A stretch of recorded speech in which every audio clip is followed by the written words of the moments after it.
close your eyes, imagine the absolute freezing darkness of North America.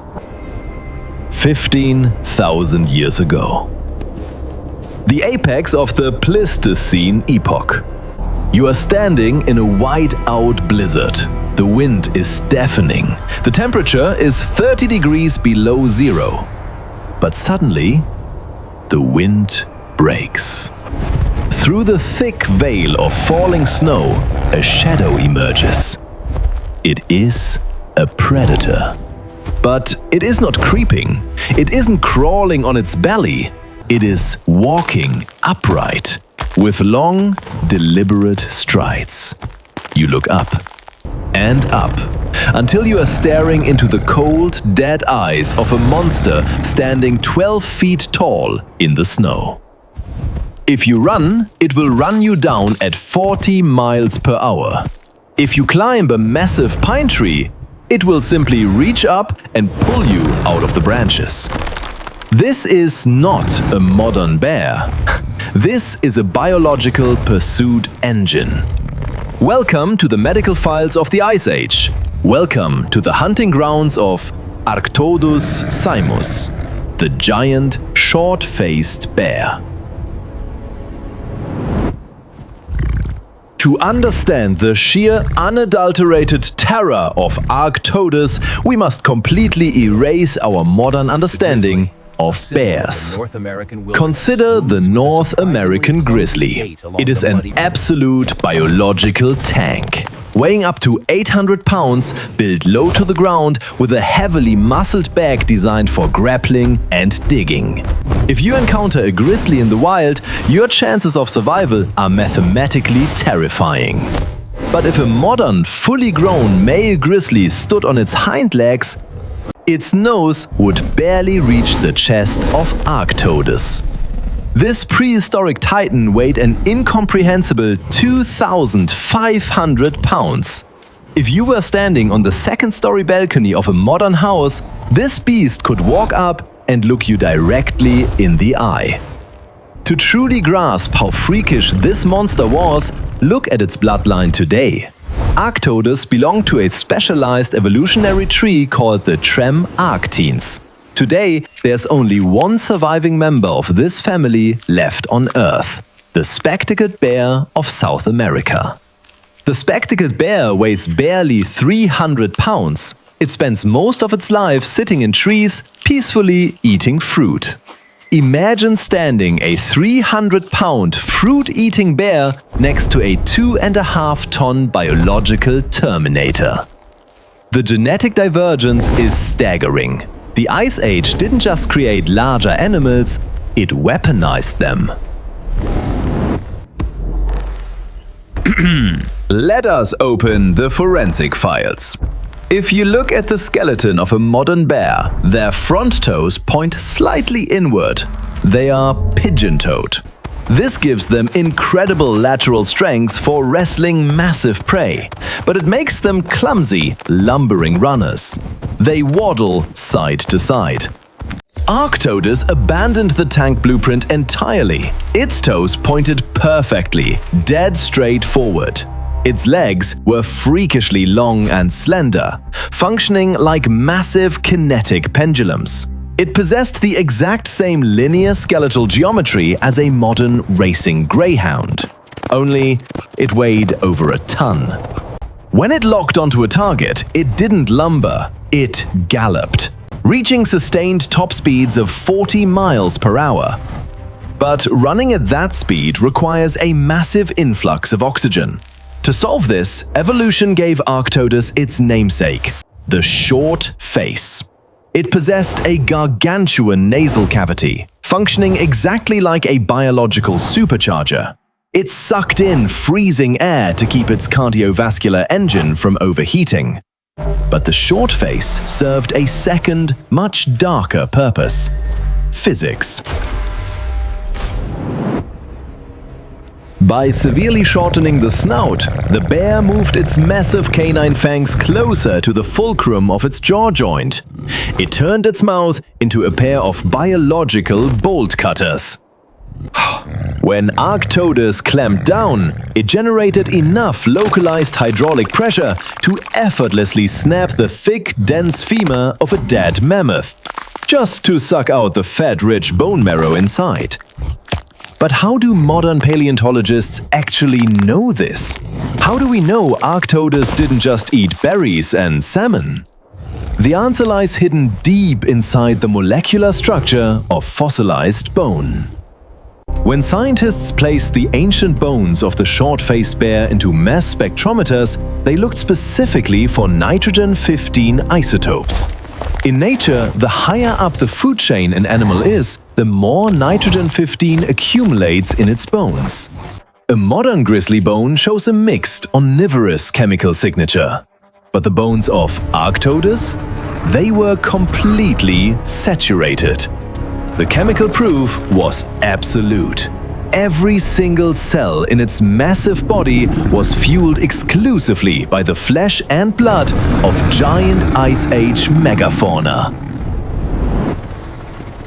But here is where the science gets truly sinister. A massive predator sprinting across the tundra burns an astronomical amount of calories. If Arctodus chased down every meal, it would quickly overheat and starve. The laws of thermodynamics demanded a lazier, darker survival strategy. It became a kleptoparasite. In modern terms, a biological extortionist. And we have the terrifying prehistoric crime scenes to prove it. In modern-day Los Angeles, there is a prehistoric mass grave known as the Brea Tar Pits. During the Ice Age, crude oil seeped to the surface, creating deep pools of bubbling black asphalt. Imagine a massive Ice Age horse wandering into the tar, becoming hopelessly stuck. As it slowly sank, its terrified screams would ring the dinner bell across the plains. Packs of Smilodon, the terrifying Sabertooth Cats, would rush in to claim the easy meal, only to get stuck in the tar themselves. And then Arctodus would arrive. Hearing the chaos, the giant bear would march into the black asphalt. It didn't need to hunt.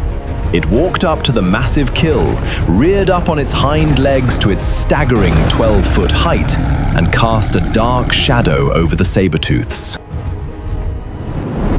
It was an act of pure, calculated psychological warfare. The intimidation factor was absolute. The Sabertooth Cats, some of the deadliest assassins in Earth's history, would realize they were completely outmatched, abandon their hard-earned kill, and vanish into the snow. Arctodus rarely had to hunt. It ruled a continent purely through the threat of violence. But the sticky asphalt did not care how big the bear was. When Arctodus waded into the tar to steal the meat, it sank right alongside the wolves. Today, paleontologists have pulled the perfectly preserved, oil-stained skulls of dozens of short-faced bears from the black tar. Forever entombed directly next to the predators they were trying to rob. For hundreds of thousands of years, this extortion record went entirely unchallenged. Until 15,000 years ago, when a new, fragile creature crossed the frozen Bering Land Bridge into North America. Us. The Clovis people, the ancestors of humanity. In the old world, humans were the undisputed apex predators. We had fire, we had coordinated pack tactics. But when our ancestors stepped onto the frozen American continent, the rules of the food chain were violently rewritten. Imagine hunting in the deep snow, the sun goes down, your fire flickers. And standing just outside the ring of light, watching you, is a 12-foot mountain of muscle and fur. Our ancestors were not entirely defenseless. They carried a revolutionary weapon called the Atlat-ul, a spear thrower that acted as a mechanical extension of the human arm, allowing them to hurl heavy glass-tipped darts at nearly 100 miles per hour. But against Arctodus, a frontal assault with an atlat ul was practically suicide. To kill a bear of this magnitude, you have to hit a vital organ. But the heart of the short-faced bear was buried beneath inches of dense, freezing fur, thick layers of winter fat, and incredibly heavy ribs. Sticking a stone spear into the shoulder of Arctodus wouldn't kill it. It would only trigger an adrenaline dump. And when this monster locked onto a human camp in a whiteout blizzard, distance evaporated in seconds. Imagine trying to load, aim, and throw a spear with frozen fingers at a towering wall of muscle closing the gap at 40 miles per hour. By the time a human hunter raised their weapon, the bear was already towering over them. To a predator requiring 35 pounds of meat a day, a human was nothing more than a passing calorie supplement. Our ancestors didn't conquer this beast. For generations, we simply hid from it. So, how do you kill a god of the Ice Age? You don't. You let the planet do it. Around 11,000 years ago, the Earth's global thermostat began to rise. The massive continental ice sheets melted. The sprawling frozen grasslands where Arctodus sprinted freely slowly transformed into thick, dense forests. This environmental shift triggered a catastrophic domino effect. The giant megafauna, the mammoths, the wild horses, lost their open grazing lands and rapidly died out. And when the giant prey disappeared, the Sabertooth Cats and dire wolves starved. Suddenly, the ultimate extortionist had no one left to steal from. To keep its massive engine running, Arctodus was forced to hunt for itself in a warming world with shrinking prey. Its greatest weapon, its unimaginable size, became an inescapable biological prison.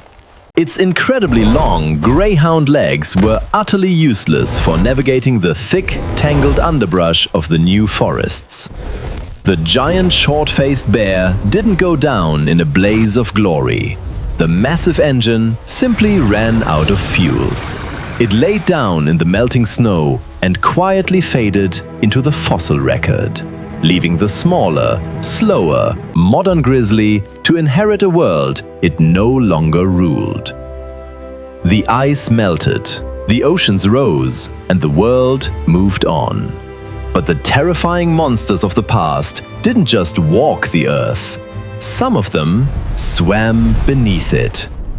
Next time on Primal Arsenal, we leave the freezing shores and dive into the pitch-black abyss to meet a 50-ton aquatic leviathan armed with 14-inch teeth. A whale that hunted other whales.